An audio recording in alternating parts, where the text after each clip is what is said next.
The Ukrainian forces has begun to use light Yak-52 fighters to intercept Russian Orlan-10 reconnaissance aircraft flying in the Odessa region. The Yak-52 is a 1974 Soviet primary trainer aircraft in use by Russia, Ukraine, and several other countries. I am not aware of an armed variant of the aircraft, but it is not unfeasible.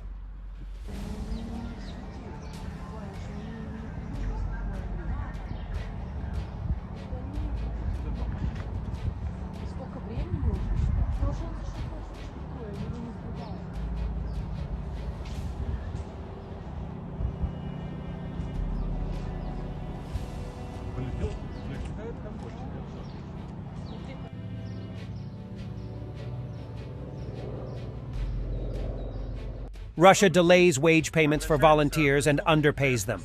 Russian soldier gets only $325 a month in reality. We receive $30,000 on average per month while participating in the SVO.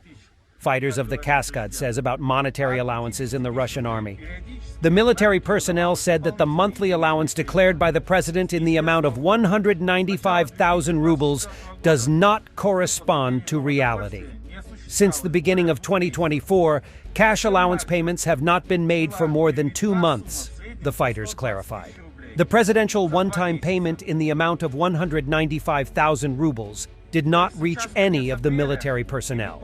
Men also have problems with obtaining social support, regional payments, benefits, and also with obtaining a combat veteran certificate. Documents from the Ministry of Internal Affairs of the DPR for preferential admission of children to college are not accepted, added military personnel about the lack of benefits. Press service of the 47th Mechanized Brigade is asking everyone to stop dissing Abrams tanks.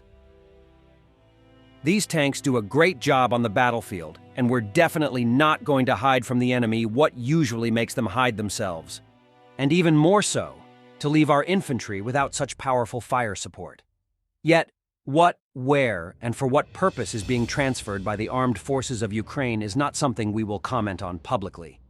We ask you to trust only verified information and before publishing materials, contact the press service for official comments.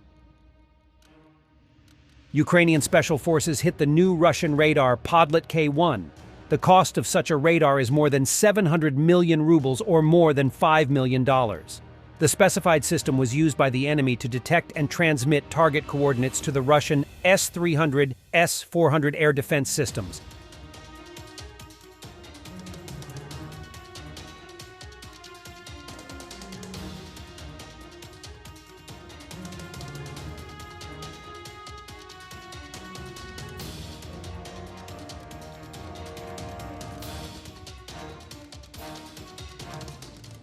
This is disappointing.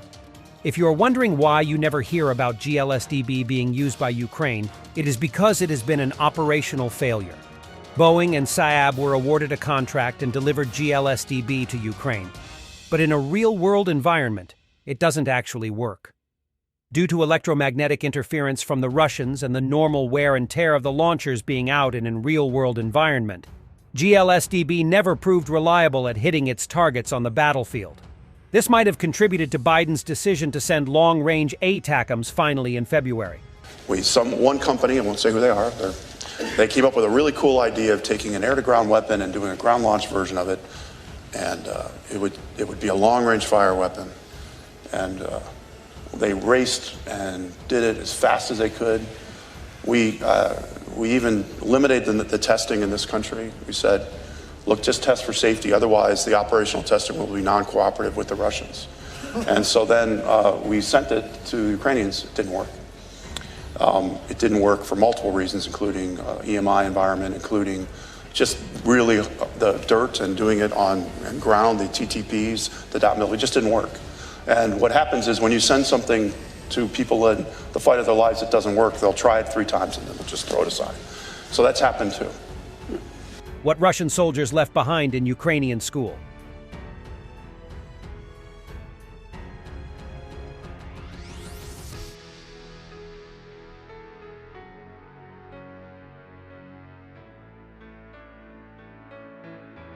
In the States, a robot is developed with a flamethrower on its back, costing $9,420. It can overcome obstacles, has a laser sight and camera, and can be controlled remotely via Wi-Fi or Bluetooth. The Terminator robot shoots jets of fire almost 10 meters and can fire for 45 minutes. It can be used to fight forest fires, in entertainment shows, or to clear snow and ice.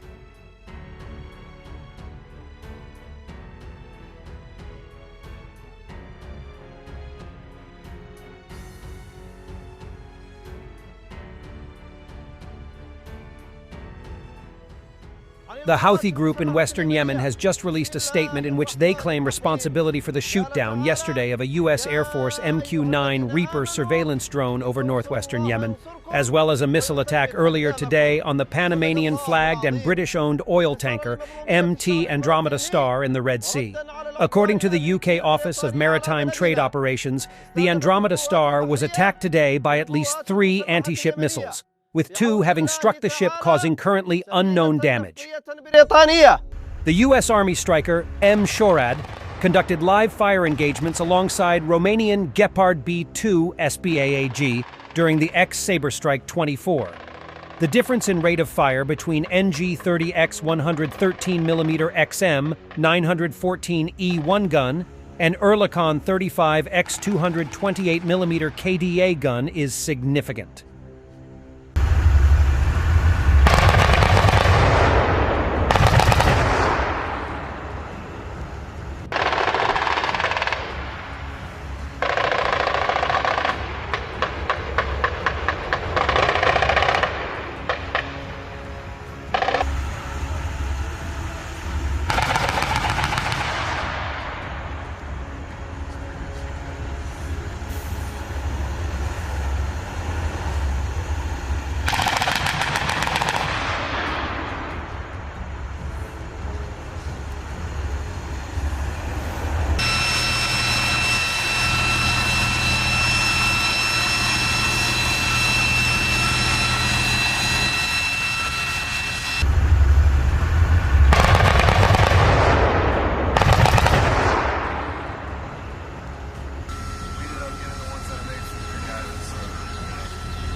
Thanks for watching, and don't forget to subscribe.